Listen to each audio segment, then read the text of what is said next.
قنائی خان نے دونوں ہاتھ چہرے پر پھیرتے ہوئے خود رفتگی کے عالم میں جواب دیا، پھر تو تمہیں یہ موقع گوانا نہیں چاہیے، اسے جلد از جلد قائل کرو۔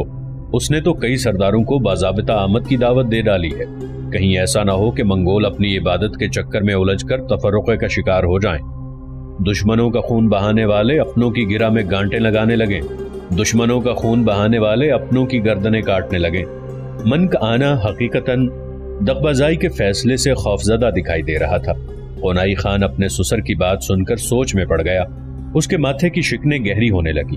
وہ اس وقت کو تخیل کی آنکھ سے دیکھ رہا تھا جب منگول کسی بھی غلط فیصلے کے مرتکب ہو کر آپس میں برسر پیکار ہو جائیں گے۔ اس نے اس وقت کو اپنی نگاہوں کے سامنے محسوس کیا تو اس کی روح تک دہل گئی۔ تموچن نے دن رات کی لگاتار محنت سے جس تہذیب کا دروازہ ان پر کھولا تھا، دغبازائی اسے بند کرنے پر تلا ہوا تھا۔ قنائی خان نے اس ضمن میں دغبازائی سے خود بات کرنے کا فیصلہ کر لیا تھا۔ اس نے باقی ماندہ دن دیگر لوگوں سے ملاقاتوں میں گزارا۔ رات کے آغاز پر ہی وہ دغبازائی کے خیمے کی طرف روانہ ہوا۔ دغبازائی نے اس کی آمد کی اطلاع پاتے ہی طعام کی فوراً تیاری کا حکم صادر کر دیا۔ قنائی خان کو ایک خاص خیمے میں بٹھایا گیا جو کہ دغبازائی خان کا سب سے قیمتی خیمہ سمجھا جاتا تھا۔ یہاں آنے کی خواہش ہر سرخ کی تھی، مگر چند خاص غلاموں کے علاوہ اس خیمے کی جانب کسی کو نگاہ اٹھا کر دیکھنے کی اجازت نہیں تھی۔ یہ خیمہ سرخ یاخ کی کھال سے تیار کیا جاتا تھا جو کہ کمیابی میں اول درجے کا جانور تھا۔ قنائی خان نے خیمے میں نشست سنبھالی تو شراب پیش کی گئی۔ جام کی چسکیاں خیمے کی فضا میں ابھرنے لگیں۔ دغبازائی بوڑھا دکھائی تو ضرور دیتا تھا، مگر اس کے چہرے پر بشاشت کسی جوان سے کم نہ تھی۔ میں عظیم قنائی کی آمد پر بے حد ناز کرتا ہوں۔ دغبازائی کے لیے یہ کسی اعزاز سے کم نہیں کہ وہ اپنی موت سے پہلے اپنے سب رفقا کو اپنے پاس ایک ساتھ دیکھے۔ اس کا چہرہ سرشاری کے عالم میں دمک رہا تھا۔ قنائی اس کی بات کا مطلب سمجھ رہا تھا، مگر اس نے خاموشی برقرار رکھی تاکہ وہ خود ہی بات کو چھیڑ سکے۔ دغبازائی اس کی جانب پوری طرح متوجہ تھا، مگر قنائی خان کے چہرے کے اتار چڑھاؤ اس کی نگاہ سے اوجھل تھے۔ وہ شراب کے خمار میں مست دکھائی دے رہا تھا۔ وہ دونوں ہاتھ نچاتا ہوا بولا، قنائی، جاویدانی آفتاب نے مجھے ایسی ہمت اور قوت بخشی ہے کہ میں اس کی حیات کی گہنی کو دور کرنے کی سعی کر سکوں اور عبادت خونگی کو انجام دے کر منگولوں کو نہ صرف بد دروا سے محفوظ کر دوں بلکہ انہیں ان کی سابق روایات کی طرف واپس موڑ دوں۔ اسی لیے میں نے فیصلہ کیا ہے کہ اس نئے چاند کی آمد پر عبادت خونگی پورے اہتمام سے کی جائے، لہٰذا میں تم سے باضابطہ استدعا کروں گا کہ تم بھی میرے ہمراہ کندھے سے کندھا جوڑ کر منگولوں کی روایات کو دم توڑنے سے بچاتے ہوئے آئندہ نسلوں کی بہتری کے لیے یہ فریضہ انجام دو۔ تمہارا دماغ تو نہیں چل گیا دغبازائی؟ تم جانتے ہو کہ کیا کہہ رہے ہو؟ لگتا ہے کہ شراب کا خمار اب تمہارے دماغ کو چڑھنے لگا ہے۔ قنائی خان نے ناگواری سے جواب دیا، یہ شراب کا خمار نہیں قنائی، حقیقت ہے۔ میری نگاہیں منگولوں کو جاویدانی آفتاب سے دور ہٹتے دیکھ رہی ہیں۔ مسلمان اور نصارہ آہستہ آہستہ انہیں پراگندہ کر رہے ہیں۔ اگر اس وقت کوئی قدم نہ اٹھایا گیا تو وہ وقت دور نہیں جب جاویدانی آفتاب کا نام لینے والا کوئی نہیں ہوگا۔ تم تخیل کی آنکھ سے جو کچھ دیکھ رہے ہو وہ شراب کے سوا اور کچھ نہیں۔ مسلمان اور نصارہ لاکھ صحیح کریں مگر وہ جاویدانی آفتاب کو کبھی مٹا نہیں پائیں گے۔ وہ روز اول سے ابد تک یوں ہی پوری آب و تاب سے روشن رہے گا۔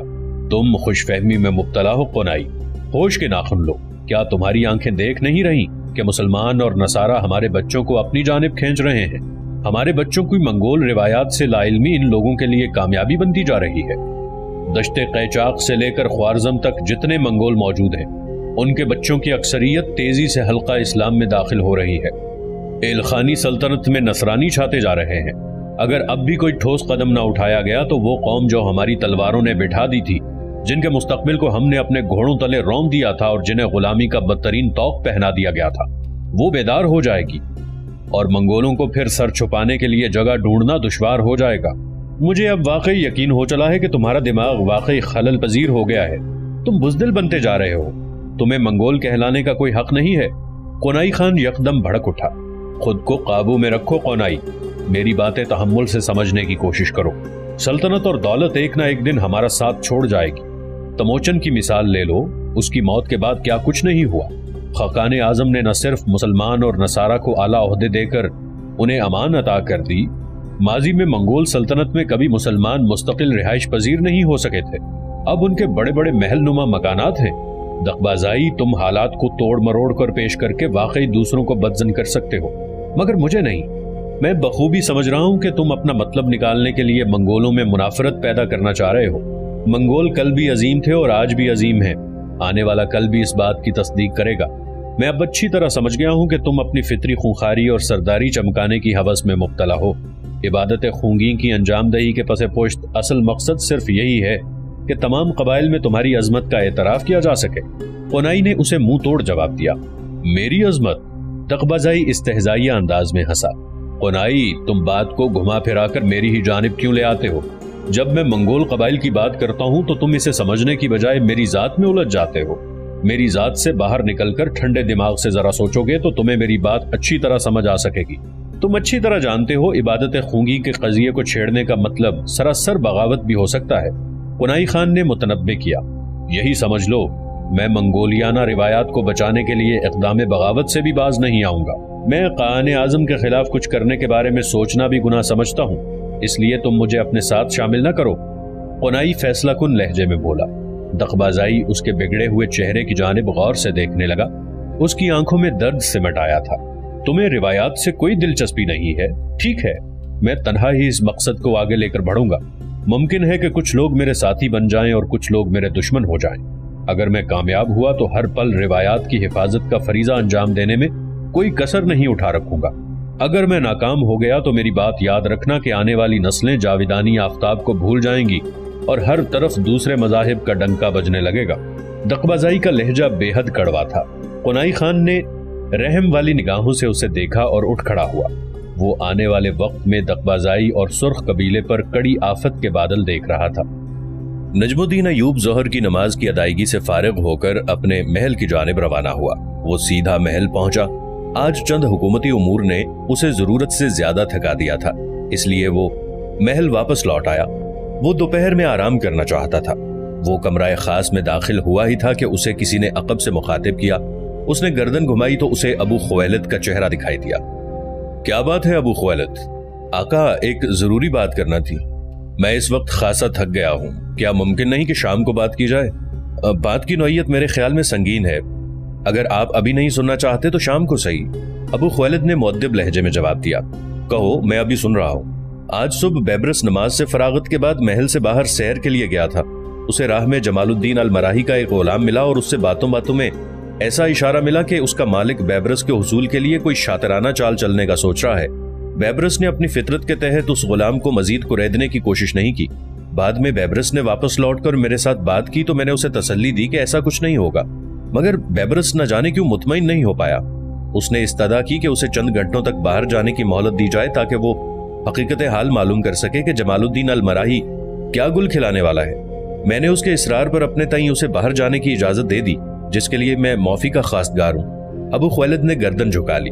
تو کیا ہوا؟ بیبرس تمہیں بے وقوف بنا کر فرار ہو گیا کیا؟ نجم الدین ایوب کے چہرے پر شگفتگی سی پھیل گئی۔ نہیں، ایسی بات نہیں۔ وہ جو اطلاعات لے کر واپس لوٹا ہے وہ خاصی تعجب انگیز ہے، اسی لیے میں نے سوچا کہ جو ہی آپ کی واپسی ہو میں آپ کے گوش گزار کر دوں۔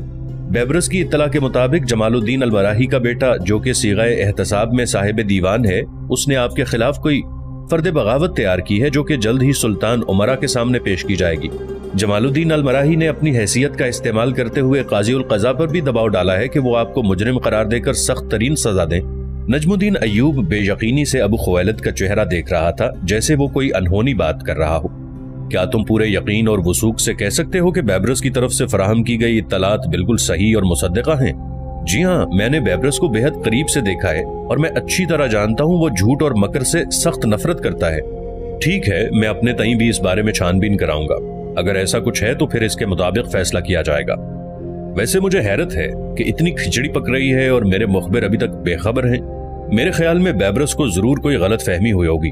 دوسرا، قاضی القضاء تک اگر یہ بات پہنچ چکی ہوتی تو وہ کب کا مجھے آگاہ کر چکے ہوتے۔ نجم الدین ایوب کو جہاں یہ بات سن کر سخت حیرت ہوئی تھی، وہیں وہ گم و گوئی حالت کا شکار بھی تھا۔ بیبرس کی اطلاع پر یوں یقین کر لینا شاید اس کے بس کی بات نہیں تھی۔ اسی لمحے دوسرے غلام نے اندر آنے کی اجازت طلب کی۔ نجم الدین ایوب نے ابو خویلد کی جانب دیکھا تو وہ اس کا مفہوم سمجھ گیا۔ وہ تیزی سے اس کی جانب بڑھا۔ کیا بات ہے؟ تمہیں معلوم نہیں کہ آقا اس وقت آرام کرنا چاہتے ہیں؟ ابو خویلد نے تیز لہجے میں کہا۔ قاضی کی جانب سے قاصد کوئی پیغام لایا ہے، فوراً آقا سے ملاقات کا خواہش مند ہے۔